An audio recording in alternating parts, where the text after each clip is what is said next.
Okay guys, so ayan, papakita ko na sa inyo tong Bristol Vantaggio. Oh, meron siyang Vespucci. Parang ano naman nito, ang bastos. Pero yung headlight niya guys, LED na lahat oh. Tsaka meron siyang bilog dito. Try nga na yung high beam. Ayan, dalawa yung ilaw niya. Tapos, ayan, meron siyang logo dito. Tapos may nakalagay na Vespucci o Vespucci. Bristol na logo. Open natin yung hazard. Ayan o. Tsaka napansin ko rin pala dito guys sa Vantaggio, kapag nag signal lights, meron siyang tunog. Para siyang pang sasakyan, no? Ayan, so signal lights, LED na rin. Ayan, tapos meron siyang parang airflow dito pero hindi siya butas. And ito, sa tapaludo tayo sa harap, meron siyang TCS na sticker dito. Then check natin yung yung gulong niya. Ang size is 110 by 70 by 12. Bali size 12 yung mags na itong Vantaggio. Ayan, meron siya dito reflector. Ang ganda ng niya, ng pito niya. So isang salpakan na, hindi mahihirapan yung ganun. Mas maganda na yung pito niya. Then dito sa likod, ay sa harap, ay meron niya siyang TCS kasi meron siyang sensor dito kung mapapansin nyo. Ayan, reflector ulit. Then dito na yung brake. Check naman natin dito sa likod. Okay, dito tayo sa switches. Sa panel niya, yun nga, meron siyang clock, odometer, clock, RPM, high beam, low beam, hazard light, TCS, kilometer per hour, fuel gauge, temperature, trip A, tsaka trip B. Pag pinindot nyo to, magbabago yan. Ayan o. So, total odometer is 292 kilometers. Switches tayo. Meron siyang high beam, low beam. Then, meron din siyang passing light dito. Ayan, iilaw o. Pag pinindot nyo tong baba. Horn. Signal lights. Right, left. Hazard. Meron siyang ilaw dito. Ayan o. Switch. Liliwanag siya. Okay. So meron siyang switch dito. Tsaka napansin ko dito pala, dito yung switch ng TCS niya. And ito yung susian niya, meron siyang shutter lock. Hook. Ito hook.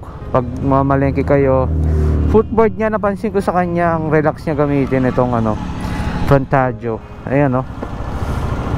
Smooth lang. Then meron siyang foot peg dito. Ang ganda ng foot peg niya. Aerodynamic airflow. Ito logo na Vantaggio. So sa seats, naka leather na siya. So meron na siyang built-in na lagayan para sa top box. And ito yung ilaw niya sa likod. Taillight niya is bilog. Tapos meron siyang color red. Syempre, signal lights, lahat na yan LED. And dito tayo sa gilid, meron siyang logo na Bristol dito sa panggilid niya. EFI liquid cooled itong motorcycle na to. Check naman natin yung gulong niya sa likod. I think 132 120/70 by 12. Then dito yung plate, meron siyang reflector dito, tsaka Bristol Motorcycles. Ganito na may itsura ng niya. Muffler, ayan.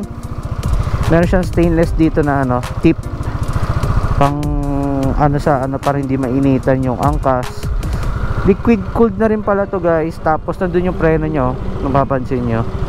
Tapos meron siyang TCS. Ayan. So ito yung itsura ng ng Vantaggio. Sarado pa yung mga establishment dyan Mga 6 pa siguro nagbubukas yung mga yan. Okay guys, ayan na si Vantaggio. Nakita nyo na kung gano'n siya ka-cute, gano'n siya ka-pogi, gano'n siya kaganda.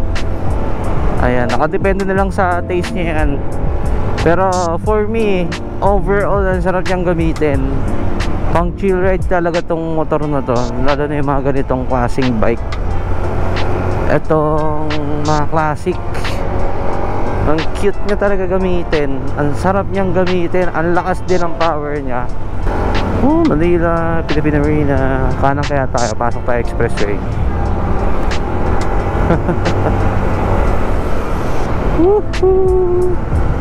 Philippine Arena. Sarap niyang gamitin, grabe. Okay guys, so yun lang. Hanggang dito lang yung vlog. So sana may natutunan kayo dito sa vlog. Not totally full review yung gagawin ko dito. First impression and test ride lang itong Vantiago. Abangan nyo na lang sa vlog ni Motor ni Juan. Doon nyo na lang i-check yung full review and specs na itong Bristol Vantiago. So yun lang guys, first impression and test ride lang naman ginawa ko dito sa sa Vantiago. Napakakit na ito gamitin. Ang smooth niya, ang lakas din ng power niya, grabe. Alright, so see you on the next vlog. Keep safe, Godspeed. Peace out. Yeah.